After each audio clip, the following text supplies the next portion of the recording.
नाही जमते नाही. हॅलो मित्रमंडळी, कशा आहात तुम्ही? जबरदस्त आणि पुन्हा एकदा तुमचा आवडता कार्यक्रम म्हणजे चला काही बोलूया मध्ये तुम्हाला सर्वांचं स्वागत. मित्रांनो, तुम्हाला माहितीच आहे, मी जेव्हा येतो दिसतो तर तेव्हा मी काहीतरी विषय घेऊन येत असतो. कधी कधी माझ्यासोबत सेलिब्रिटी असतात आणि बसून राहिलो की सेलिब्रिटी नेमके माझ्यासोबत राहतातच. तर आज पण सेलिब्रिटी आहे. आजचे सेलिब्रिटी म्हणजे विशेष यासाठी कारण तुम्ही नागपूरला गाडी घेऊन फिरले आणि चौकाने अगर फिरत असल्यास तुम्हाला मोठ्या मोठ्या होर्डिंग दिसतात. त्या होर्डिंग्सवर एक असं ग्लास किंवा काही घेऊन असं एक नंबर असं जबरदस्त पर्सनॅलिटीचा माणूस दिसतो. तर ते म्हणजे आपले एक मात्र सचिन गिरी साहेब माझ्यासोबत आहे. दादा नमस्कार. दादा नमस्कार. नमस्कार. कशा आहात तुम्ही? मी अगदी ठणठणीत फिट अँड फाईन आहे. अगदी दिसूनच राहिलं ना. हलपा का बाई 3-4 बोटे एक्स्ट्रा जातात. दादाचं पा म्हणजे भीतीच लागते वा तिथं. तर दादा कसं म्हणजे एवढं कसं काय मेंटेन करून घेतं? मेंटेन म्हणजे ही कन्सिस्टन्सी आणि तुमची असलेली पॅशन. आता मी इंडस्ट्रीत या अशा आहे की मला इथे स्वतःला फिट ठेवणं आवश्यक असतं. कारण कुठला रोल कधी तुम्हाला ऑफर केला जाईल सांगता येत नाही. आणि त्या रोलमध्ये फिट होण्यासाठी तुम्हाला फिट असणं आवश्यक असतं. जिम करणं, डाएट करणं, या सगळ्या गोष्टींचा आणि कन्सिस्टंटली करत राहणं याचा फायदा होतो. वा वा वा. म्हणजे मी काय म्हटलं, हे एकदम म्हणजे आताच झालेलं आहे शरीर की पहिलेपासूनच आपण तगडे आहोत? नाही, मी म्हणजे नागपुरात जेव्हा आलो होतो तेव्हा आय वॉज 47 किलोग्राम. तुझ्यासारखाच होतो मी. अरे वा वा. म्हणजे माणूस माझ्यासारखं होती. तर हळूहळू पॅशन होते, जिमिंग करायचं. पण त्यावेळेस पैसे नव्हते, सेटल नव्हतो. हे म्हणा ना माझ्यासारखं सेम टू सेम. तर मग 2 महिने जायचं, कधी फीस असली तर द्यायची, मग जायचं. आणि मग असं ऑन ऑफ करता करता हळूहळू ती तब्येत धरली आणि आता व्यवस्थित म्हणजे मी म्हणू शकतो की एका काय म्हणू आपण त्याला की चांगली फिजिक्स ज्याला म्हणता येईल ती मी अचीव केली. दादा कसं आहे, कधी कधी मी ट्राय केलंय जिम वगैरे मी प्रयत्न करतो. कारण आपल्यासोबत दिसतात असे ऍक्टर वगैरे मस्त बॉडी बिलकुल जबरदस्त. तर आपण ट्राय केला बघ चला जायचं म्हणून. तर दादा आम्ही कसं आहे 4 दिवस जातो 5व्या दिवशी घरी झोप येते. मग हे कसं तुमच्यासोबत याचं झालंय का? आधी सुरुवातीला व्हायचं, जोपर्यंत तुम्हाला एखाद्या गोष्टीचं व्यसन लागत नाही. नशा हे व्यसन आहे. थिएटर जसा नशा आहे तसंच व्यायाम करणं सुद्धा नशा आहे. एकदा तुम्ही जर ठरवलं की मला सकाळी 5 वाजता उठायचं आहे, तुम्ही 2 दिवस नाही उठणार, 3 दिवस नाही उठणार. पण एकदा तुम्हाला ती सवय लागली ना. माझ्यासोबत असं होतं की आधी मी खूप झोपायचो, 9-10 वाजता उठणारा मी. पण आता असं होतं की मी जर 6चा अलार्म लावत असेल तर 5:59 मला जाग येते आणि 6 वाजता अलार्म वाजतो. अरे वा. ती सवय जशी लावू आपण बॉडीला, मनाला, discipline, it's a part of discipline, nothing else.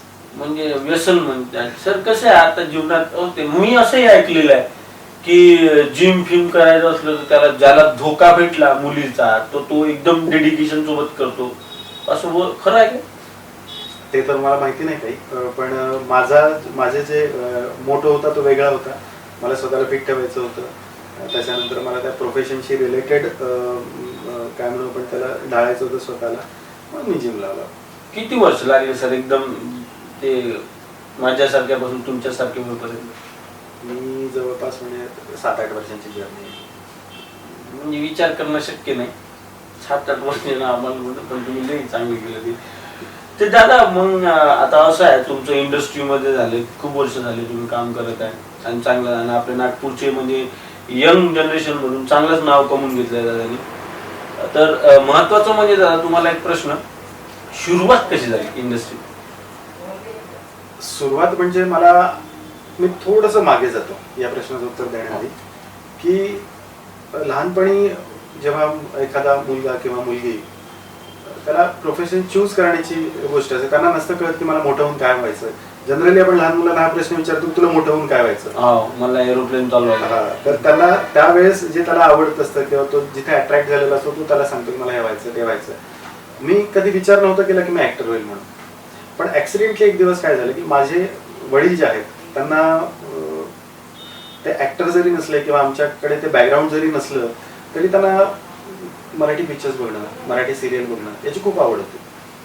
औरंगाबादला असताना ते फॉरेस्टमध्ये होते. औरंगाबादला असताना एक दिवस त्यांनी नाटकाची 2 तिकीट आणली आणि त्यांनी स्वतःसाठी आणि त्यांच्या मित्रासाठी.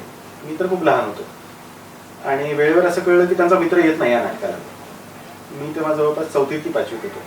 बाबांनी मला विचारलं संध्याकाळी की अरे मी नाटकाची 2 तिकीट आणली, संत एकनाथ रंगमंदिरमध्ये नाटक होतं, तर तुला जायचं आहे सोबत. आणि आय वॉज व्हेरी एक्सायटेड, कारण पहिल्यांदा मी थिएटरमध्ये जाणार होतो, बघणार होतो, काय नाटक असतं हेच मला माहिती नव्हतं. संत एकनाथ रंगमंदिरमध्ये गेल्यानंतर तो ॲम्बियन्स, त्या आतमध्ये ते रचना बसण्याची, तो एवढा मोठा पडदा आणि ती नाटकाची ती जी बेल वाजते ती, तर ते भारावून गेल्यासारखं वातावरण होतं. ते मी कधी आधी अनुभवलेलं नव्हतं. आणि लहान मुलाच्या याच्यामध्ये ना पहिला जो तुमचा अनुभव असतो तो चिरकाल स्मरणात राहत असतो, तुमच्या कुठेतरी तो हृदयात कोरलेला असतो. आणि नाटक सुरू झालं, पडदा बाजूला झाला आणि साक्षात माझ्यासमोर लक्ष्मीकांत बेर्डे होते. हो माय गॉड गुरुजी. तर खचाखच भरलेलं होतं, हाऊसफुल प्रयोग होता, बाल्कनीत लोक बसलेले होते, सगळे समोर. आणि फॉर्च्युनेटली मी समोरच्या याच्यावर मला मिळालेला होता. तो जो अजूनही गुजबम्स येतात माझ्या अंगावर, की ती जी ते जे काय म्हणून आपण त्याला अनुभव होता ना, त्याच्या टाळ्यांचा कडकडाट होता. त्या कडकडाटात त्यांचं जी एंट्री झाली आणि प्रेक्षकांनी जो एक हे केला ना, तर तो अजूनही माझ्या कानात आहे. तेव्हा कुठेतरी सबकॉन्शियस माइंड मध्ये होतं की मला सुद्धा ह्या टाळ्या मिळवायच्या. ओघाने काय झालं की हळूहळू मग शिक्षण हे ते सगळं विसरलो, ते मागे पडली ती गोष्ट. मग ट्रान्सफर झाली आमची नागपूरला बाबांची, मला इकडे यावं लागलं. शिक्षण माझं औरंगाबादला झालेलं. इथे आल्यानंतर योगायोगाने मला इथे नोकरी लागली. आणि नोकरी लागल्यानंतर कुठेतरी जाणवायला लागले की माझ्याकडे वेळ आहे, या वेळेचा सदुपयोग कसा करायचा. त्याच्या सबकॉन्शियस माइंड मध्ये कुठेतरी होतं, बॅक ऑफ द माइंड मध्ये, की मला नाटक करायचं आहे. तर मग मी शोधायला लागलो इथे नाटक कुठे होतं, लहानपणाची आठवण. आणि मग माझी ओळख झाली संजय पेंशनची. ते माझे गुरु नाटकातले. त्यांनी पहिल्यांदा मला स्टेजवर उभं केलं. मला उभं सुद्धा राहता येत नव्हतं, त्यांनी उभं केलं मला स्टेजवर. आणि तिथून माझ्या जर्नीची सुरुवात झाली. म्हणजे तेव्हा काय वय होतं? तेव्हा मी खूप उशिरा जॉईन केलं. मी जवळपास 27 वर्षांचा होतो. 27व्या वर्षी आपण जॉईन केली आणि तो डेडिकेशन लावला तर माणूस घडतो. तुम्हाला आवड असली की सवडही मिळते आणि तुम्हाला मार्गही मिळतो, असं माझं मत आहे. नाही नाही, तुम्ही करूनच दाखवलेलं आहे. मत काय डायरेक्टली म्हणजे आपल्यासमोर साक्षात सरच आहे. एक्झाम्पल द्यायचं म्हटलं तर आता सर तुम्ही ते लहानपणी बघितले. लहानपणी आम्हाला कोणी विचारायचं तुला, त्या वयात आम्हाला विचारत होतं लहानपणी, बाबा तुम्ही काय म्हणणार मोठे होऊन. तर आम्हाला ते कविता आठवत होती, मला व्हायचं आहे अंतराळ. तसं तुम्हाला पण कधी विचारलं लहानपणी काय सांगायचं? लहानपणी कसं व्हायचं की पिअर प्रेशर असतं किंवा फॅमिली प्रेशर असतं. तसा मी थोडासा हुशार होतो अभ्यासात वगैरे. तर आई वडिलांची खूप इच्छा होती की याला डॉक्टर करायचं. आणि मी आफ्टर 12 मी सायन्स केलं 11th. तर मी मेडिकलला प्रवेश घेतलेला होता. आणि 6 महिने तिथे शिकल्यानंतर मला लक्षात आलं की माझं हे काम नाही, मला तिथे इंटरेस्टच येत नव्हता. मी अक्षरशः ते सोडलं आणि इकडे आलो नागपूरला आई बाबांकडे. तर 1 वर्ष बाबा माझ्याशी बोलले नव्हते, कारण की लोकांना याला मेडिकलला प्रवेश मिळत नव्हता त्यांना. मला तो मिळाला आणि मी ते सोडून आलो याचं त्यांना दुःख होतं. आणि त्यांचं स्वप्न होतं की मला याला डॉक्टर बनवायचं. मग त्या काळामध्ये ते जे 1 वर्ष होतं ते माझं आत्मचिंतनात गेलं. मी ते स्वतःचं आत्मचिंतन केलं की मी कुठे चुकतोय, मी काय करतोय, काय नाही करतोय. तो एक क्रुशियल वेळ होता माझ्या लाईफ मधला, ज्याने मला टर्निंग पॉईंट दिला. पण आता मी हे म्हणू शकतोय की माझे वडील प्राऊडली सांगतात की बरं झालं मी याला डॉक्टर नाही बनवलं. आज मी जे काही आहे म्हणजे ही फील्स प्राऊड की नाही हा माझा मुलगा आहे. खरंच खरंच खरंच बरोबर आहे. कारण की होते ते तसं घरच्यांचे स्वप्न असतात, त्यांचे काही आपल्याला घेऊन होप असतात, ते आपले पूर्ण नाही झाले की त्यांचंही मन दुखतं. त्याच्यात तुम्ही स्वतःला समजून घेतलं हे महत्वाचं. आता सर तुम्ही कला क्षेत्रात या आणि सोबतच जॉब पण आहे. काय करता म्हणजे जॉब आणि ते कसं मेंटेन करता? हा बेसिकली इथे एक खूप रिनाउंड संस्था आहे हॅडस हायस्कूल म्हणून. तिथे मी शिक्षक म्हणून काम करतो, मॅथ्स आणि सायन्स शिकवतो. मला बरेचदा प्रश्न विचारतात की सर म्हणजे कोणी जर विचारलं मला की तुम्ही काय शिकवता, मी सांगतो त्यांना मॅथ्स आणि सायन्स. तर त्यांच्या चेहऱ्यावर खूप मोठं प्रश्नार्थक चिन्ह असतं. आणि त्याच्या पुढचा प्रश्न असा असतो की सर इतके वृक्ष असणारे विषय शिकवत असताना तुमचा कलेशी कसा काय संबंध? ते माझे इतकेच प्रश्न होता आता पुढचा. तर शिक्षक हा माझं असं मत आहे की शिक्षक हा मुळातच एक ऍक्टर असतो. जर त्याला ऍक्टिंग आली, त्याला मुलाचं मन त्याला शिकवत असताना जर त्याला खरंच त्याच्यामध्ये जर ऍक्टर असेल तर मला असं वाटतं खूप प्रभावीपणे शिक्षण देऊ शकतो मुलांना. कारण त्याला त्या मुलाच्या लेवलवर जाऊन जर शिकवायचं असेल तर हे त्या लेवलवर जाणं किंवा त्याला स्वतःला त्या कॅरेक्टरमध्ये टाकणं हा एक कलाकारच माणूस करू शकतो. तर माझं असं मत आहे की प्रत्येक शिक्षक हा मूळतः ऍक्टर आहेच. नाही हे बरोबर आहे, पण तर त्याच्यात शिक्षक जेव्हा मार मारतो धनाधन शेकतो तो कोणता प्रकार आणि हा कोणता ऍक्टर? आता काय झालंय की बहुधा तू एक्सपिरियन्स केला असेल ते, तर आता तसा प्रकार राहिलेला नाहीये. आता तसं आधीसारखं मारलं जात नाही मुलांना किंवा तशा शिक्षाही दिल्या जात नाही तसं सरकारने हे केलेलं आहे.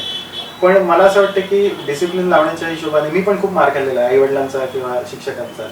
तर तो काही राग नसतो, तो त्या काळापुरती शिस्त लावण्यासाठी शिक्षकांनी घेतलेली ती एक स्टेप असते जी तुम्हाला आयुष्यात घडवते समोर.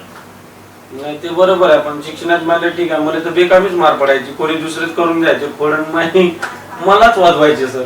आता काहींचं हे असं असतं की त्यांना संकट मारून लक्षात आलं कधी तुम्ही शिक्षण घेत असताना म्हणजे असं काही झालं का तुम्ही चूक केली नाही दणके बसले? असं तर आठवत नाही आहे, कारण मी खूप लहानपणापासून खूप शाय नेचरचा, इंट्रोवर्ट, स्वतःमध्ये रमणारा, स्वतःमध्ये राहणारा. शिक्षकांचा मी अतिशय प्रिय होतो. म्हणजे मी फर्स्ट स्टँडर्ड पासून 10th स्टँडर्ड पर्यंत मी वर्गामध्ये कॅप्टन होतो. त्याच्यामुळे ती जबाबदारी जास्त होती की मला मस्ती करायला स्कोप नव्हता, वाव नव्हता शाळेमध्ये. त्यामुळे मार तर नाही खाल्ला, मला नाही आठवत कितीतरी मार खाल्ला. आताच बोलले आपल्याला शिक्षकांची मार खाल्लेली, घरच्यांची खाल्लेली. चल ठीक आहे, शिक्षकांनी कशाला मारलं होतं तुम्हाला? तुम्ही काही चूक करत नव्हते? ट्युशन मध्ये होतो मी आणि एक दिवस मला कंटाळा आला होता जायचा, तर मी गेलो नाही. आणि दुसऱ्या दिवशी जेव्हा मला सरांनी विचारलं की तू का नाही आला ट्युशनला काल, तर मी खोटं कारण सांगितलं की सर मला बरं वाटत नव्हतं आणि मला यायचं नव्हतं. कारण त्याच्या आधीच त्यांनी घरी येऊन माझ्या माघारी चौकशी केली होती की हा का आला नाही, तर त्यांनी सांगितलं खेळायला गेलेला. तर तेव्हा मी सरांचा मार खाल्ला होता, पण त्यानंतर कधी ट्युशन नाही चुकवली. एकच दणक्यात सुधारला माणूस असं आपण म्हणू शकतो. पण छान छान सर, ते तुमचा स्वभाव आहे. तुम्ही स्वतःच राहता, शाळेत राहतात आणि विचार करता स्वतःबद्दल. आमच्या सारख्यांचं कुठं होती ते, आम्ही लई कोड करतो. कधी तुम्ही अशी मस्ती केली आहे का शाळेत? काहीतरी करून टाकायचं, ब्लॅक बोर्डवर लिहून टाकायचं, बाथरूम मध्ये काहीतरी लिहून टाकायचं, किंवा चिंगम चिपकवायचं आपलं, ते लहानपणी कोणाच्या पॅन्टाने चिपकून टाकायचं?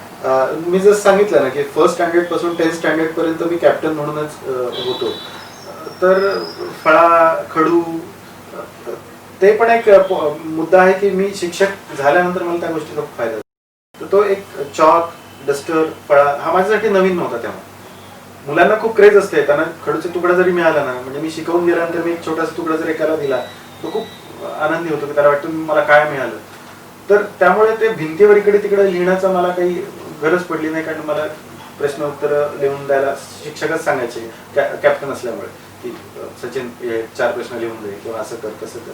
त्यामुळे तो संपर्क होता माझा, फळ्यावरच लिहायला मला मिळायचं. त्यामुळे इकडे तिकडे बाथरूम मध्ये वगैरे नाही ते खूप तुम्ही लिहिलं, आम्ही लिहिलेलं आहे, आम्हाला माहिती. आणि आम्हाला खडू जसं तुम्ही सांगितलं की खडू लिहून दिलं बा, तर आम्हाला एवढी खुशी व्हायची, असं वाटायचं चॉकलेटच भेटली, तो खडू भेटल्यावर खाऊन टाकायला.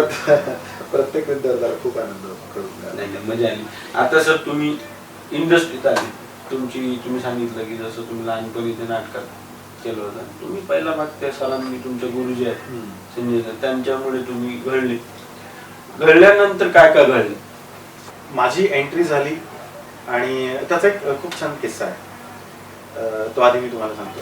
की मी संजय सरांकडे गेलो आणि त्यांना म्हटलं की मला नाटकात काम करायचं आहे. त्यांनी मला पहिला प्रश्न विचारला की तू अट्रॅक्शन म्हणून करतो की तुला आवड आहे? सर मला आवड आहे. तर ते म्हणाले तुला आवड आहे तर तू ये.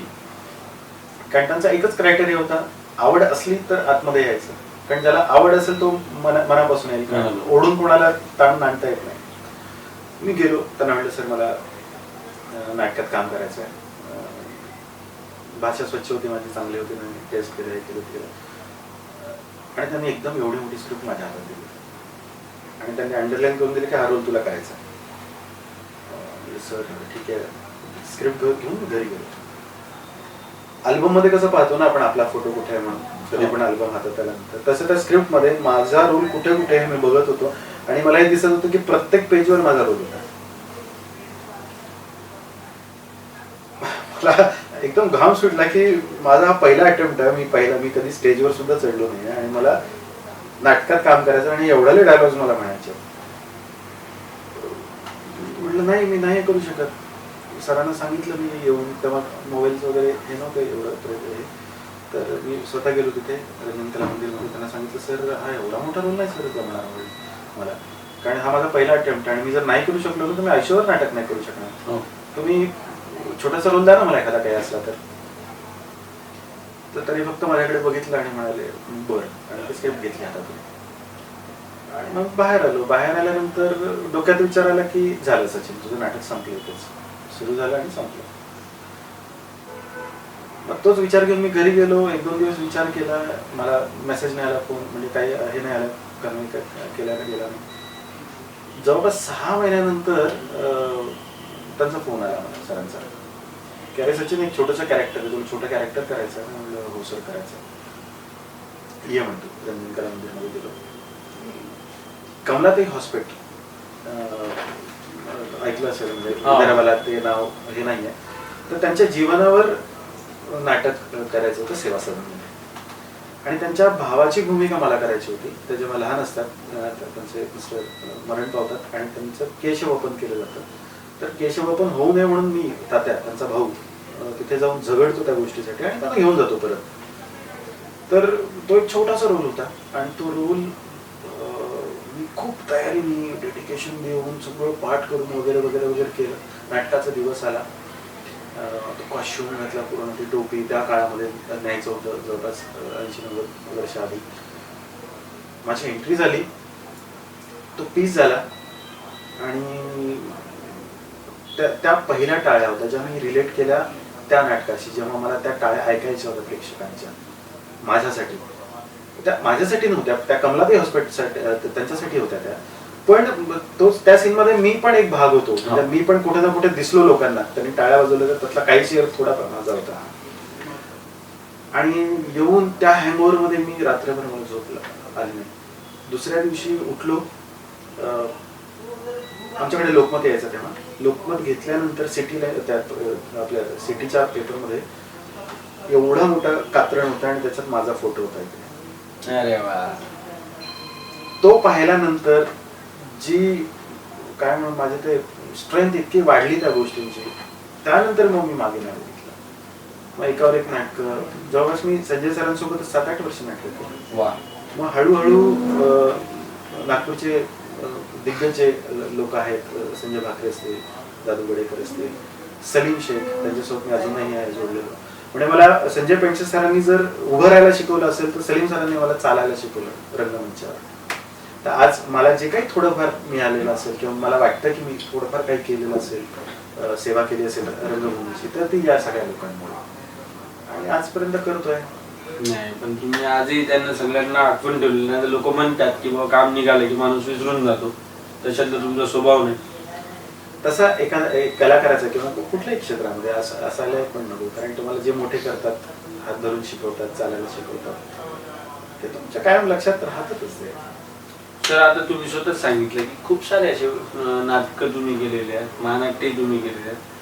काय काय कॅरेक्टर होते, किती असे नाटकं तुम्ही केले? माझ्या नशिबाने मला खूप वेगवेगळे कॅरेक्टर्स करायला मिळाले. म्हणजे मायथॉलॉजिकल कॅरेक्टर्स तर मला माझ्या वाट्याला खूप आले.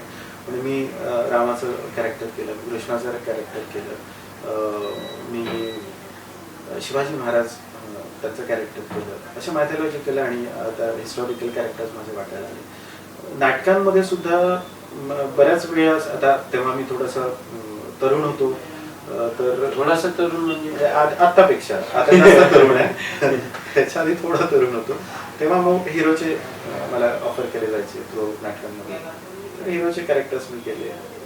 आता पण एक राहते सर, आपण नॉर्मली जे आपण कदाचित असं बोलत असतो ती भाषा वेगळी, ते शब्द वेगळे, आणि नाटकात आणि महानाटकात ते शब्द वेगळे असतात. तर शिवाजी महाराजांचा तुम्ही, श्री छत्रपती शिवाजी महाराजांचा तुम्ही कॅरेक्टर केला, ते महानाट्य असतं. महानाट्यात काय असतं की तुम्हाला ते सगळं आधी रेकॉर्ड केलेलं असतं. ते जे डायलॉग असतं ते हे असतं, तसं तुम्हाला फक्त गेस्चर्स आणि तुम्हाला ते मेकअप आणि हे करून, कारण तो कॅनव्हास खूप मोठा असतो. महानाट्य जे आहे ते खूप मोठ्या लोकांपर्यंत पोहोचवायचं असं, तेव्हा तुम्ही लाईव्ह नाही पोहोचवू शकत, तो फील नाही देऊ शकत, ते म्युझिक, ते बॅकग्राऊंड, ते त्या महानाट्यामध्ये ऑलरेडी डब केला जातो आवाज. पहिले रेकॉर्डिंग होतं त्यांना Recording. तुमचं ते लिपसिंग प्रेझेंटेशन, पण तरी असतात तसं त्याच्यात खूप मोठी केलं, कारण ते लिपसिंग मधून त्याला मॅच करणं आपलं सगळं कॅरेक्टर तेही खूप आहे. त्याला आमचं काय कॅमेरा समोर बोलायचं काय कोणती नाही, हे जास्त कठीण आहे त्यापेक्षा. हो का? पण तालीम दोघांनाही लागते. नाही खरंच कसं, चला ठीक आहे, आता चांगलाच प्रश्न तुम्ही माझ्या डोक्यात टाकला. म्हणजे कॅमेरा समोर ऍक्टिंग करायचं आणि ऑडियन्स, लाईव्ह ऑडियन्स समोर ऍक्टिंग करणं सोपं कोणतं आहे, कठीण कोणतं आहे? मी सोपं आणि कठीण असं नाही बायफर्गेट करत त्या गोष्टीला, पण मी एवढं सांगू शकतो की कॅमेरा समोर ऍक्टिंग करणं आणि लाईव्ह ऍक्टिंग करणं याची मजा वेगळी आहे, याच्या टेक्निक्स वेगळ्या आहेत, याचं इथिक्स वेगळे आहेत, दोन्ही याचे. तर ऍक्टरला कामं करता करता त्या गोष्टी शिकवून घ्याव्या लागतात. मला जर कॅमेरा समोर बोलायचं तर मला खूप लाऊड नाही होता येत, कारण कॅमेरा तुमचे छोटे छोटे गेस्चर्स आणि तुमच्या छोट्या छोट्या गोष्टी पकडतो, एक्सप्रेशन्स पकडतो. पण मला थिएटरमध्ये ऍक्टिंग करत असताना पहिल्या चेअरवर बसलेल्या माणसापासून शेवटच्या चेअरवर बसलेल्या माणसापर्यंत जर मला माझे एक्सप्रेशन्स द्यायचे असतील, पोहोचवायचे असतील, तर मला थोडंसं लाऊड होणं आवश्यक असतं. म्हणजे हातवारे जास्त केले जातात, पण त्याच लिमिटेशन्स कॅमेऱ्यासमोर तुम्ही एवढे हातवारे नाही करू शकत, तुम्ही ब्रॉड ऍक्टिंग नाही करू शकत. हा फरक असतो, हा फरक आहे. सोपं आणि कठीण नाही मी त्याला करू शकत. नाही ऍक्टर म्हटलं की काय सोपं कठीण, ते मग ते आपल्या अंदरून निघते त्या ऍक्टमध्ये, पण हा फरक चांगला तुम्ही जाणून घेतला, एकच नंबर. आता गुरुजी असा की नेहमी कोणाचा कोणतं तरी इन्स्पायर असतो, तुमचा कोण? माझे इन्स्पिरेशन्स, मी जसं तुम्हाला सांगितलं की मी पहिल्यांदा नाटकात बघितलं लक्ष्मीकांत बेर्डे, ते माझं इन्स्पिरेशन आहे. सगळ्यांची ती माझी अजूनही, तुम्ही जर मला विचाराल की अजून तुम्हाला कोणासोबत काम करायला आवडेल, तर दिलीप प्रभावळकर हे माझे इन्स्पिरेशन्स आहे, इन्स्पिरेशन आहे. कारण त्यांची कामं मी बघत मोठा झालेला आहे. या क्षेत्रात आल्यानंतर मला बरेच दिग्गज लोकांसोबत भेटायला, समोर येण्याचं सुद्धा सौभाग्य प्राप्त झालेलं आहे. नुकताच मी अंजना नावाचा एक विदर्भाच्या मातीत तयार झालेला चित्रपट केला आहे. सुप्रसिद्ध दिग्दर्शक आणि लेखक संजीव कोलते यांचा तो चित्रपट आहे. तर मला उषा नाडकर्णींसोबत स्क्रीन शेअर करायला मिळाली. मी त्यांच्यासोबत एक थ्रोट पूर्ण लेंथ असलेला रोल केलेला आहे. तो लवकरच लॉकडाऊनमुळे आला नाही पिक्चर, पण यानंतर तो प्रसारित केला जाईल, प्रदर्शित केला जाईल आणि नक्की रसिक प्रेक्षकांपर्यंत तो पोहोचणार. आम्ही तर वाटच पाहतो दादा, तुमचं कॅरेक्टर म्हणजे कधी मला काही यांचं दिसलं की आपण पाहतच राहतो. आम्ही फॉलोअर म्हणत नाही का, आपण ते बटन दाबलं, तुम्ही दाबू शकता यांचं प्रोफाईल सचिन गिरी म्हणून, तिथे सर्च केलं की दिसतात, तिथे क्लिक करा, म्हणजे यांनाही फॉलो तुम्हाला करता येते. दादा आता सगळं हे झालं, तुम्ही सांगलं की खूप चांगलं की तुम्ही तुमचे इन्स्पिरेशन जे आहेत ते सर आहेत. आता काय होते की आपण जेव्हा साधारण व्यक्ती असतो आणि अचानक कोणता मोठा सेलिब्रिटी दिसला की एक शिल्पी काढायची, मला एक शिल्पी हा एक असतो. त्याच्यानंतर आता तुम्ही स्वतःच झाले आणि तुमच्या सोबत असं घडतेच. हो, काय खूप छान हे असतं, ते फिलिंग असतं जेव्हा शूटिंगवर आपण जातो. मी असं नाही म्हणत की मी खूप मोठी कामं केलेली आहेत किंवा तुम्ही खूप मोठा ऍक्टर आहे किंवा खूप नोन फेस आहे, पण जे कोणी तुमचे फॅमिली मेंबर्स असतात, तुमचे जे जवळचे मित्र असतात, त्यांचा तुमच्याकडे बघण्याचा दृष्टिकोन बदलतो. त्यांना ते सांगत असतात की अरे हा माझा मित्र आहे, ऍक्टिंग करतो. कारण त्यांना ते अमिताभ बच्चन पेक्षा सुद्धा आपण मोठे असतो.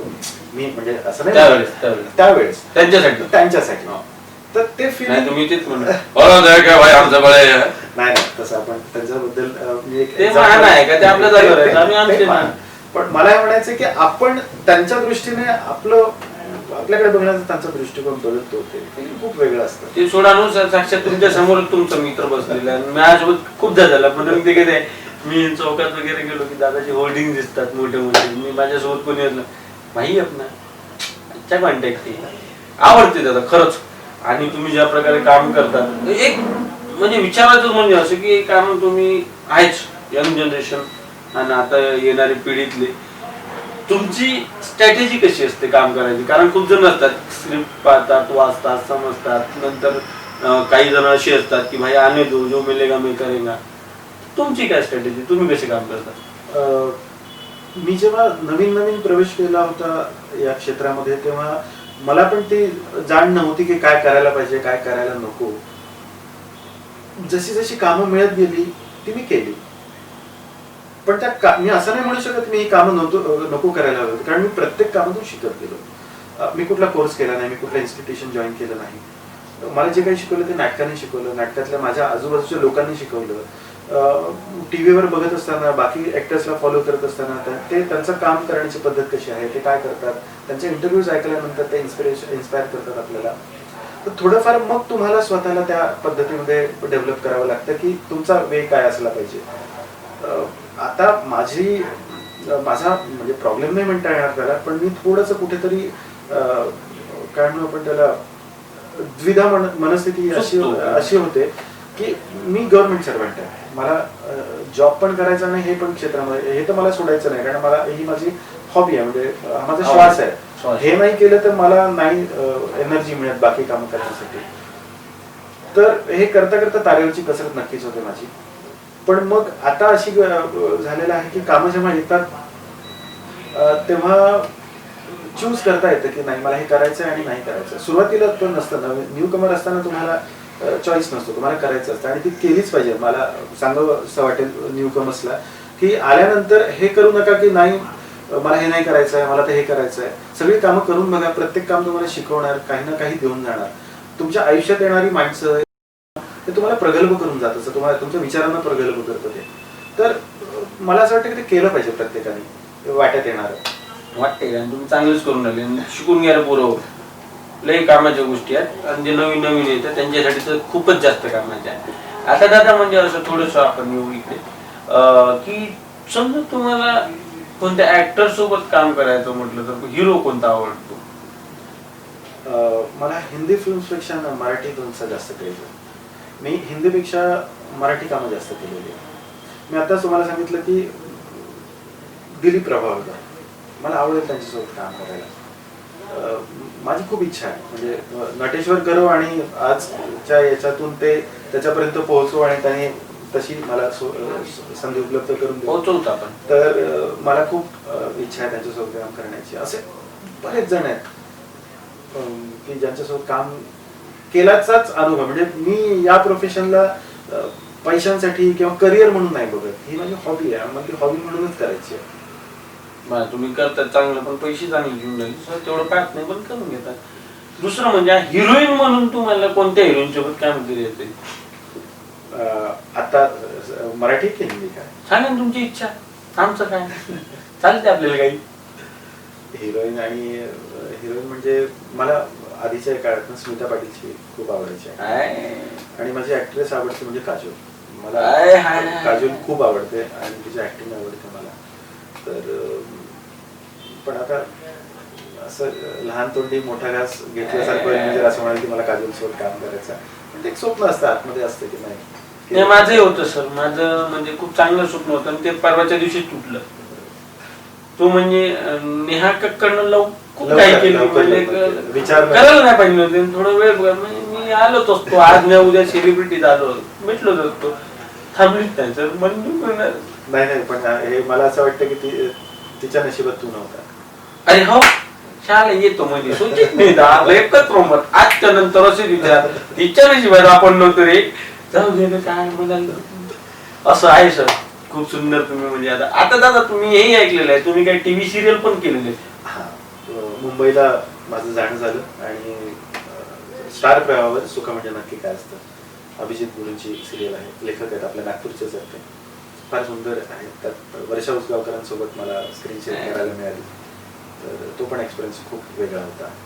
तुम्ही आता सोबत सांगता प्रश्न सांगून दिले म्हणजे तुम्ही तोच विचारून सुख म्हणजे नक्की काय होतं? मला तर असं वाटतं की माझ्या बाबतीत जे काही घडतंय, जे काही होतंय ते माझ्यासाठी सुख आहे. मला जे करावंसं वाटतं ते मला करता येतं, हे सुख आहे. खूप जण असतात की ज्यांना खूप काही करायचं असतं पण त्यांना ते नाही करता येत. मला सरकारी नोकरी आहे, माझं लग्न झालेलं आहे, सुंदर बायको आहे, 2 मुलं आहेत, मला आई वडील आहेत, राहायला घर आहे, मला माझ्या नाटकाला वेळ देता येतो, माझ्या प्रोफेशनला वेळ देता येतो. तर मला असं वाटतं की जगातला सुखी माणूस मीच आहे. बरोबर आहे सर, हे कसं तुम्ही समजून घेतले. नाही तर आमचं कॅमेरामॅन त्याची इच्छा खूप असते, मी सलमान खान के साथ रहेगा, पण त्याला माझ्या सोबतच राहायचंय, ते तो विचार राहू दे त्याचा. पण एक गोष्ट चांगलं इंटरेस्टिंग दादा, आता पहा तुम्हाला सुंदर बायको, चांगली गोष्ट आहे, सुंदर मुलं पण आहेत, खरंच सुंदर आहे. आता ऍक्टिंग फील्ड मध्ये तुम्ही आहात, ते तुम्हाला कित्येक जण तरी नवीन नवीन भेटत असतील, तर सर प्रपोजल वगैरे ते येतातच असेल, तुम्ही काय उत्तर देता येताना? हेच उत्तर की आय एम मॅरिड. खरं एवढी इमानदार? कारण कसं असतं माहितीये का, की जसं स्त्रीच्या गळ्यात मंगळसूत्र ते घातलेली असते, तर जनरली कोणी भानगडीत पडत नाही की नाही प्रपोज करावं, असं असं की नाही लग्न झालं. तसंच माणूस जेव्हा सांगतो की नाही मी लग्न झालेलं, तर मला नाही वाटत की कोणी त्याच्या मागे पडत असेल. मी तर खूप सारे प्रकार बघितलेले. समजा सर तुम्हाला सनी लिओनचा प्रपोजल आला तर तुम्ही काय उत्तर द्या? म्हणजे कसल्या प्रपोजल बद्दल? आय लव्ह यू टू, असंच तुला माझ्यासोबत राहायचं जमते का असं तिनं म्हटलं. इंग्लिश तेवढी जमत नाही, तर इंग्लिश मध्ये विचारलं असतं यू काय विषय नाही, मला जास्त काम करायला आवडतं, या गोष्टींकडे जास्त नाही. खरंच त्यांचं तसं स्वभाव आहे आणि खूप चांगला स्वभाव, मी चांगला निवडतो. नाही सनी लिओन बिलियन काही इंटरेस्ट नाही दादाला. दादा आता हे तुम्ही केलेले आहेत, सध्या तुमचे काय प्रोजेक्ट चालू आहे? आता मी एक शॉर्ट फिल्म केली का स्त्री म्हणून, त्यानंतर आता 21 नोव्हेंबर पासून एक प्रोजेक्ट आहे माझ्याकडे दिवाळीनंतर, काय म्हणा आपण त्याला, महानुभव पंथ आहे, त्याच्यावर एक चक्रधर स्वामींवर एक मूवी येते, तर काम करण्याची मला संधी मिळते. त्याच्यानंतर एक 2-3 प्रोजेक्ट आहेत जे इथे नागपूरला होणार आहेत. बऱ्यापैकी म्हणजे बिझी आहे मी एप्रिल-मे महिन्यापर्यंत. आता तुमचं चांगलंच एक्सपिरियन्स झालेलं आहे, तुम्ही नाटकात काम केलं, महानाट्यात काम केलेलं आहे, ड्रामा चांगले केलेले आहे, त्याच्यानंतर टेलिव्हिजनही तुम्ही केले, सगळंच केलं. आता पिक्चरही तुम्ही केलेले आहे. आवड सगळ्यात जास्त कशाची? मला लाईव्ह थिएटर करण्याची जास्त आवड आहे, म्हणजे थिएटर. समजा एक चित्रपट तुम्हाला ऑफर झाला आणि एक थिएटर, काय करा तुम्ही सिलेक्ट? मी थिएटर. क्या मला थिएटरलाच काय म्हणू आपण त्याला, ती माझी पहिली प्रायोरिटी आहे. याला म्हणतात ना तिथला ओरिजिनल माणूस, म्हणून आपल्या नागपूरचे लोक मजा थोडी करतात, ओरिजिनल असं आहे सर. आता तुम्ही समोर काही करणार, तुमचे काही कित्येक तरी प्रोजेक्ट आहेत, त्याच्याबद्दल खूप काही शुभेच्छा. ते काय म्हणू आपण की समजा आता सर्वांचे दृष्टिकोन वेगवेगळे असतात, नाटकं पाहायचे, चित्रपट पाहायचे, आणि आता तर भयंकर चित्रपट येऊ लागले, तर तुम्ही कोणत्या दृष्टिकोनाने चित्रपट पाहता? मला नाही म्हणजे मी विचारलं, मलाच नाही समजलं ते, तुम्हाला काय त्याला मी चेंज करून विचारतो. त्याच्यात असं आहे की आता चित्रपट येत आहेत, भरपूर सारे चित्रपट आहेत, आणि मिर्झापूर आहे सिरीज आहे, ती वेब सिरीज सगळ्यांना आवडली आणि लोक सीझन 2चा खूप म्हणजे वाटच पाहत होते. तर त्याच्यात कसं आहे, आता ऍक्टिंग तर चांगलीच आहे, कारण खूप मोठे मोठे ऍक्टर त्याच्यात बरोबर आहेत आणि दिग्गज ऍक्टर म्हणून त्याच्यात आलेले आहे. पण 2 आहेत. आता माझ्यासारखा माणूस म्हटलं तर त्याच्यात काय एंटरटेनमेंट आहे ते पहिले शोधणार, नंतर कोणत्या कलाकारांनी किती कामं केली हे शोधणार, आणि बघणार की क्वालिटी कोणी दिलेली आहे, असं हे माझा दृष्टिकोन आहे. आणि खूप जण अशी आहे यार गाली एक नंबर है उसमें इसलिए हमको आवडता है, तर तुमको क्या आवडता है?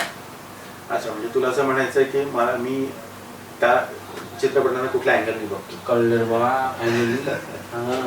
दृष्टिकोन म्हणजे अँगल मध्ये आताच कळलं ते. तर मी खरं सांगायचं म्हणजे मी खूप काही वेब सिरीज बघितल्या नाही, पण माझे जे आवडते कलाकार आहेत, मनोज वाजपेयी असतील किंवा काय म्हणतात त्रिपाठी असतील, त्यांच्या बऱ्याचशा खूप सुंदर सुंदर वेब सिरीज आलेल्या आहेत, त्या मी बघितल्या. बाकी मिर्झापूरचा फर्स्ट सीझनही मी बघितला नाही, त्याच्यामुळे मी सेकंड सीझनही पाहू शकलो नाही. खूप जण म्हणतात खूप छान आहे छान आहे, पण मला नाही वेळ मिळू शकला किंवा मी नाही पाहू शकलो त्याच्यावर. दुसरी गोष्ट ना की OTT हा जो प्लॅटफॉर्म आहे, तर तुम्ही आता जसं सांगितलं की त्यात खूप शिव्या असतात किंवा वल्गरिटी असेल किंवा अशा काही कंटेंट असतील की जे लोकांना बघायचं त्याला आवडतं. आता ते चित्रपट बनवतातच याच्यासाठी की त्यांना लोकांना जे आवडतं ते सर्व करतील. लोकांना ते बी आवडते, मला तर पाहिजे नाही होत सर. तर नाही, पण आपण एकदा तरी बघतो ना की नक्की नाही आहे बघतात ना मी, आता काल काय मीच बघत होतो, मला आवडत होतं ते. मग माझी सिस्टर म्हणते की दादा म्हणे तू एकटा काय बघते, LED वर लाव सगळंच बघू. पण ते मिर्झापूर मला वाटत नाही फॅमिली सोबत बघण्याचा एक पिक्चर आहे. काही वेब सिरीज आहेत त्याला तुम्ही मुलांसोबत किंवा फॅमिली सोबत अजिबात बघू शकत नाही. पण त्यात आपण असं नाही म्हणू शकत. त्यातली पॉझिटिव्ह गोष्ट मी ही शोधतो की त्यात असणारे जे ऍक्टर्स आहेत ते तर कमाल, अर्धे तर थिएटरमधून आले. तुम्हाला सांगतो आत्तापर्यंतचा ट्रेंड असा होता कोविडच्या आधी की स्टार सन असेल किंवा स्टार डॉटर असेल किंवा खूप मोठं प्रोडक्शन असेल तरच त्या पिक्चरला गर्दी व्हायची, पैसा हे केला जायचा. बाकीचे जे कलाकार आहेत जे खरंच तिथे स्ट्रगल करतात, आपण स्ट्रगल शब्द वापरतो, असे कितीतरी आहेत मुंबईत, त्यांना स्कोप नव्हता. ते एखाद्या चित्रपटात आले किंवा एखाद्या छोट्याशा साईड रोल मध्ये आले, त्यांचं संपायचं. पण OTT मुळे त्यांना जो प्लॅटफॉर्म मिळाला ना, त्यांनी प्रूव्ह केलं की नाही आम्ही पण कलाकार आहोत. तर मला असं वाटतं की ती खूप जमेची बाजू आहे. आणि मी बघत असताना काही जणांचे, पंकज त्रिपाठी झाले, बरेचसे असे थिएटरशी रिलेटेड लोक आहेत की त्यांची ऍक्टिंग बघत राहावं असं वाटतं की ती इतकी नॅचरॅलिटी आहे, ते नॅचरल ऍक्टिंग आहे. तर तो एक भाग मला आवडतो वेब सिरीजचा, ते जे शूटिंग. कारण त्यांना पिक्चरमध्ये काय होतं की काही तांत्रिक काय म्हणू आपण त्याला की सेन्सॉर बोर्डचं काही हे असतात, लिमिटेशन्स असतात. वेब सिरीजला त्या नाही आहेत. तर त्या डिरेक्टरची क्रिएटिव्हिटी कुठल्या लेवलला जाऊ शकते त्या लेवलपर्यंत ते शूट करतात. ती मजा देते वेब सिरीज बघणाऱ्याला. कारण ते आधी आपण बघितलेलं नाही आहे थिएटरमध्ये, पिक्चरमध्ये ते नाही आहे. याच्यात त्याच्यापेक्षा काहीतरी वेगळं आहे, हाय लेवलचं आहे, म्हणून ते आपल्याला आवडतं. हा भाग वेगळा, सेक्स आहे की वल्गॅरिटी आहे की शिव्या आहेत, तो आपण 2, 5, 10% पकडून. प्रत्येक वेब सिरीज मध्ये ते नाहीये, भरपूरशा नाही. अशा बऱ्याचशा खूप चांगल्या चांगल्या वेब सिरीज आहेत ज्या आपण लहान मुलांना सुद्धा दाखवू शकतो. आहेत ना, भरपूर आहे, चांगल्या पण आहेत. आता असं आहेच, करतच आहेत आणि आवडते आपल्याला. चांगले ऍक्टर आहेत. आता ते तुम्ही पंकज त्रिपाठी सर म्हणजे डोळ्यानं चेहऱ्यानं ऍक्टिंग करून घेतात. दादा तुम्ही म्हणजे ऍक्टिंग करायला तुम्हाला कोणता कॅरेक्टर आवडते आणि कशा चित्रपटाची निवड आपली म्हणजे किंवा कॅरेक्टरची निवड तुम्ही करता? निवड करण्याइतपत माझ्याकडे काम किंवा मी त्या लेवलवर नाहीये. पण माझी इच्छा आहे की कॉमेडी हा माझा जॉनर नाही, माझ्यासारखं कामच नाही. तर मला कोणीच कॉमेडी रोल नाही ऑफर करत. पाहून कॉमेडी तुमच्यासोबत कोण करणार नाही. आणि दुसरं म्हणजे काय झालंय की ट्रॅजेडी आहे माझ्या लाईफ मधली, या क्षेत्रातली, की माझा चेहरा थोडासा रफ आहे. म्हणजे मी आतून तसा नाही आहे, पण लोकांना बघितल्यानंतर लोक जेव्हा मला फर्स्ट टाइम बघतात तर माझं इम्प्रेशन असं पडतं की रफ ऍटिट्यूड असणारा असं काहीतरी फेस वरून माझ्या रिडिंग केलं जातं. त्यामुळे मला खूप निगेटिव्ह रोल ऑफर केले जातात. निगेटिव्ह म्हणजे माझी पिक्चरची जी पहिली सुरुवात आहे, सलीम शेख यांनी केला होता पिक्चर अघोर नावाचा. तर त्यात गुंडा कॅरेक्टर त्यांनी मला दिला होता. म्हणजे माझी करिअरची सुरुवात रेप पासून झाली. पण चांगलाच सांगण्याचा मुद्दा असा की जनरली मला बघितल्यानंतर थोडं निगेटिव्ह शेडचे कॅरेक्टर्स मला. पण तुम्हाला काय आवडतं? ते निगेटिव्ह त्यांचं मजा येते निगेटिव्ह कॅरेक्टर्स मध्ये करण्याची. माझा मुळात जॉनर आहे, मी सबस्टिट्यूट ऍक्टिंग करतो. मला अशी लो याच्यामध्ये ऍक्टिंग करायला आवडतं, मला लाऊड ऍक्टिंग नाही आवडत. दादांना मी जास्तीत जास्त पोलीसचे कॅरेक्टरच पाहिलेले आहेत. तर ते पण एक ट्रॅजेडी माझ्या लाईफमध्ये की मला पोलिसांचे पण खूप ऑफर. म्हणजे स्वतः चोर, स्वतःच रेपिस्ट आणि स्वतःच पोलीस. हे कॉन्ट्राडिक्शन. हेच एक ब्युटी आहे ऍक्टर मध्ये की तुम्हाला प्रत्येक रोल मध्ये जगायला, एका आयुष्यामध्ये तुम्ही कितीतरी आयुष्य जगता. दादा काही म्हटलं तर तुम्ही साधारण पासून तर आता एक ऍक्टर झालेच आहात. एक साधारण व्यक्तीपासून एक चांगले सुपर ऍक्टर झालेले, मोठ्या मोठ्या होल्डिंग्स लागतात, टीव्ही मध्ये तुम्हाला दर्शक पाहतात, चांगल्या कॅरेक्टर मध्ये पाहतात, वेगवेगळ्या कॅरेक्टर मध्ये पाहतात. तर सचिन गिरीची लाईफस्टाईल कशी आहे? मी सकाळी 5ला उठतो आणि शाळा असते माझी 7 वाजता. 7 ते 12 शाळेतून आल्यानंतर लहानपणापासून मला सवय आहे. माझी शाळा सकाळी होती, कॉलेज सकाळी होतं, जॉब सुद्धा माझा सकाळी. तर मी 1.5 तास झोपतो दुपारी. माझा फोन सायलेंटवर असतो. मॅक्झिमम मला जितके जण ओळखतात ते मला दुपारी चुकूनही कॉल करत नाही, मित्रमंडळी. आणि आला जरी तर माझा फोन सायलेंटवर असतो. तो 1.5 तास मला नंतर एनर्जी देतो काम करायची. उठल्यानंतर काही काम असतील ऑफिशियल ती करतो मी. आणि मग सगळ्यात महत्त्वाचं काम म्हणजे जिमला जातो. जिमला गेल्यानंतर तिथून माझ्या नाटकाच्या तालीम असतील, वाचन असेल, नेहमी रिडिंग असेल, हां जे सुरू असतं ते. आता एक कोविडमध्ये ते 6 महिने झाले सगळ्यांचं डिस्टर्ब झालेलं आहे. तुम्ही काय केलं कोविडमध्ये? कोविडमध्ये मी भरपूर काही केलं. आधी तर डोक्यात येतच नव्हतं की करायचं काय, सगळे घरी बसलेले, काय करायचं काय नाही. पण तरी पण काही काही जणांनी खूप चांगल्या चांगल्या आयडियाज दिल्या. आम्ही फेसबुकवर लाईव्ह मीटिंग घेतल्या, काही म्हणजे शॉर्ट फिल्म्स बनवल्या घरी राहून. त्याच्यानंतर बऱ्यापैकी कविता वाचनाचा मला जे राहिलं होतं माझं नव्हतं करू शकत, तर मी यूट्यूबवर चांगल्या चांगल्या कवितांचं वाचन केलं. ते लोकांना खूप आवडलं, लोकांनी ॲप्रिशिएट केलं. आणि मी पहिल्यांदा यूट्यूब चॅनल सुरू केलं माझं याच्यामध्ये. काय नाव चॅनलचं? Sachin Giri. Brand is brand. Sachin Giri is brand. व्यवसाय दादा सगळ्यात आता कसं आहे, तुमच्यासारखेच कित्येक तरी जण आणखी येतात आणि चांगल्या लेवलवर नाही पोहोचत, खूप मेहनत करतात, खूप अशी इच्छा घेऊन येतात, काही जण तर पैसे घेऊन येतात, पण तरी तो प्लॅटफॉर्म ते अचीव्ह करू शकत नाही. तर त्यांनी म्हणजे काही चांगले मुलं असतात ज्यांचं पूर्ण डेडिकेशन असतं, सगळंच करायची इच्छा असते, संपूर्ण प्रेम आवड म्हणजे ऍक्टिंगच, पण तरी ते तिथपर्यंत जाऊ शकत नाही, असं मला खूप आढळलेलं आहे. अशांसाठी तुम्ही काय संदेश देणार? मला एकच सांगावं असं वाटतं न्यू कमर्सला की तुम्ही तुमची आवड आहे म्हणून तुम्ही या क्षेत्रात आलेला आहात. क्षेत्रात येताना उशीर करू नका. म्हणजे दुसरं काही नाही मिळालं म्हणून मला हे करायचं आहे, हे क्षेत्र नाही आहे. तुम्हाला लहानपणापासून जर आवड असेल आणि तुम्ही कन्सिस्टंटली त्याच्याशी फोकस राहून काम करत असाल तर तुम्हाला सक्सेस नक्कीच आहे. सक्सेस 1 वर्षांनी, 2 वर्षांनी, 3 वर्षांनी याचं समीकरण नसतं की तुम्ही आल्यानंतर तुम्ही 1 वर्षात या प्लॅटफॉर्मवर जाल, त्या प्लॅटफॉर्मवर जाल. तुम्ही काय सहन करता, तुम्ही किती एक्सपोज करता स्वतःला, किती एक्सप्लोर करता ते त्याच्यावर डिपेंड आहे. तुम्ही जितकी कामं कराल तितकं तुम्ही शिकणार. प्रत्येकाच्या हाताखाली काम करा, कारण प्रत्येकाची स्टाईल वेगळी असते. प्रत्येकजण तुम्हाला काहीतरी शिकवून जातं वेगळं. आणि दुसरी गोष्ट म्हणजे जसं तुम्ही म्हणालात आता की खूप सगळं काही आहे पण नाही मिळत, तो माणूस तिथे खचून जातो आणि तो सोडून देतो करायचं. असं म्हणतात की मी जर या ग्लासमधलं पाणी इथे टाकलं तर जिकडे उतार आहे ना ते पाणी आपला रस्ता बरोबर शोधतं. ते पाणी जर रस्ता शोधू शकतो तर आपण त्या माणूस शेवटी आपण आपला रस्ता शोधलाच पाहिजे. एक मला खूप इन्स्पायरिंग वाटतं की नवाजुद्दीन सिद्दीकींचा मी इंटरव्ह्यू बघत होतो, तर नवाजुद्दीन सिद्दीकी सुद्धा स्ट्रगल करून करून करून करून ते त्यांनी स्वतःची खूप सोडून दिलेली होती. आणि शेवटी जेव्हा त्यांनी त्यांच्या आईला फोन लावला तेव्हा आईने सांगितलं की ते जे वाक्य होते ते खूप महत्वाचं होतं. त्यांच्या आईने त्यांना सांगितलेलं की कचऱ्याचा ढीग जो असतो त्याची सुद्धा एक स्वतःची जागा असते. तू तर माणूस आहेस, तुझी जागा आहे तिथे, तुला ती निर्माण करावी लागणार आहे. त्या आईच्या त्या वाक्याने ते इन्स्पायर होऊन आज नवाजुद्दीन सिद्दीकी काय आहे तुम्हाला माहिती. दादा बोलले त्याच्यातील नवाज सरांसाठी टाळ्यावर कुठे हो.